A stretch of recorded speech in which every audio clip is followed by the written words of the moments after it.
Researchers once ran an experiment where 16 people were given an extra 1,000 calories every day for 8 weeks. They expected everyone to gain the exact same amount of weight. Some put on more than 7 kilograms. One person, however, stored less than half a kilogram of body fat. Here is why. We are conditioned to focus entirely on the 1 hour we spend at the gym. We usually think that a scheduled exercise session is the only way to burn body fat. But what if that 1 hour of training isn't actually making the biggest difference? What if the real driver of your daily energy expenditure happens when you are not exercising at all, just wearing your normal clothes and going about your day? Your smartwatch easily tracks the calories you burn on a stationary bike, but it misses the continuous energy demand that happens in the background of your life. The difference in that overfeeding study was not mainly their baseline metabolism. The people who gained less fat increased their energy expenditure primarily through movement outside of planned workouts. Without consciously exercising, they burned more energy through daily activities, standing up frequently, maintaining their posture, and making spontaneous small movements. Science calls this energy expenditure non-exercise activity thermogenesis, or NEAT. It is a major reason why some people gain fat less easily, despite a higher calorie intake. And during weight loss, this exact effect can reverse. When you consume fewer calories, your body can unconsciously reduce your daily movement. You sit longer, you move a little slower, and as a result, you burn less energy. Combined with the lower energy requirement of a lighter body, this can significantly slow down your weight loss, even though you haven't changed your diet at all. But how do you actually keep this hidden engine running without exhausting yourself? It starts with unlearning how to sit. The idea that spontaneous small movements can impact your weight often feels hard to believe. We are used to measuring physical activity by how much we sweat. But those subtle, continuous muscle contractions add up. This brings us to the first habit: allowing physical restlessness. Most of us are trained to sit perfectly still at our desks, keeping our bodies rigid and polite. But if you observe people who are naturally lean, they rarely sit completely still. They tap their feet, they shift their weight from side to side in their chairs, or they move their hands while they talk. Biologically, every time you shift your posture or tap your heel, muscles have to contract. It takes energy.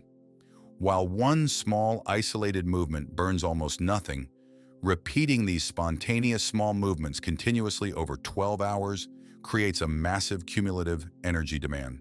You can encourage this simply by no longer forcing yourself to sit completely frozen. Let your posture shift naturally. But maintaining your daily energy expenditure is not only about what happens when you sit, it is also about how you handle empty routine time.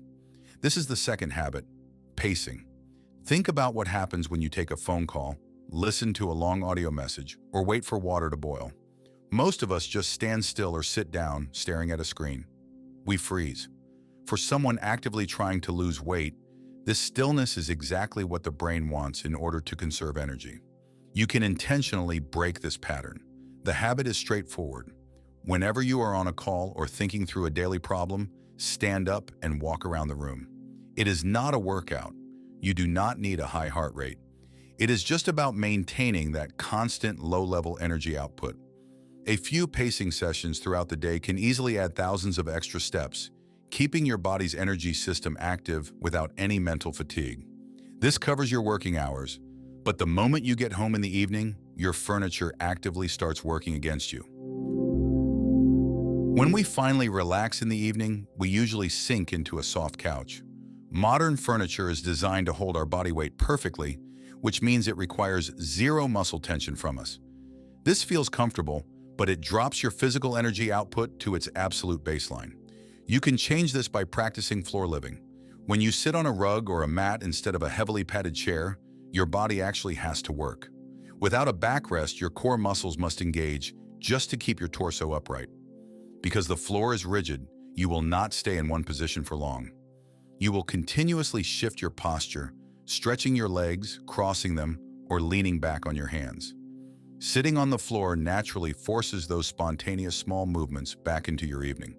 And inevitably, getting up from the ground demands far more mechanical effort than simply sliding off a couch. But maintaining your daily activity is not just about where you sit. It is also about what you do right after a meal. Have you ever noticed how heavy and tired you feel after eating a large lunch? That lethargy causes your spontaneous movement to drop to zero. As your blood sugar rises, your body wants to sit completely still to digest. This brings us to the next habit, the 10-minute post-meal stroll. Instead of staying seated right after eating, take a short, casual walk. The biological mechanism here is highly effective. When you walk, your contracting leg muscles demand immediate energy. They pull glucose directly out of your bloodstream to use as fuel. This flattens the rise in blood sugar, reduces the subsequent insulin response, and prevents that heavy afternoon crash. It protects your daily movement from stopping completely. But even if you move after meals, your house and your daily routines are secretly engineered to make you as sedentary as possible. We have engineered physical effort completely out of our immediate environments and daily lives. We park our cars as close to the grocery store entrance as possible. We place the wastebasket directly under our desks so we never have to stand up to throw something away. We use smart home apps to turn off lights without walking across the room. Our environment is perfectly optimized for resting. For human energy expenditure, this extreme convenience is a problem.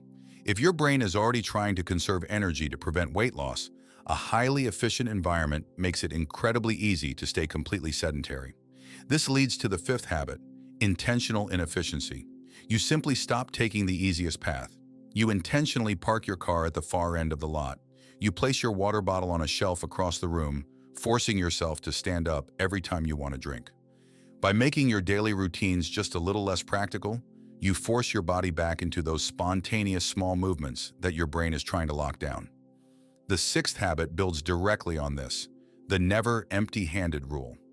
Over the course of a single day, you transition between rooms dozens of times. You move from the kitchen to the living room or from your desk to the hallway.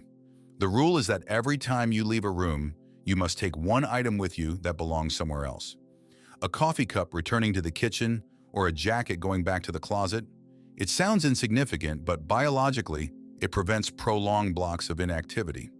Instead of letting chores pile up until they require a tiring, dedicated cleaning session, which you will likely avoid if you are in a calorie deficit, you spread the muscular effort across hundreds of micro trips.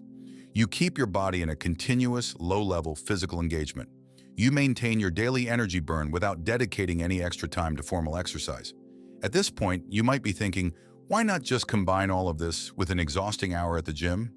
Biologically, that is exactly where the trap snaps shut. So why not just add a punishing cardio workout to these daily habits and burn twice the fat? Because human energy expenditure does not let you cheat the system that easily. When you push yourself through a deeply exhausting workout, your nervous system notes the sudden drop in fuel.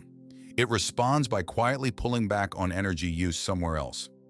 Almost always, it targets your background energy engine, your non-exercise activity thermogenesis, your NEAT.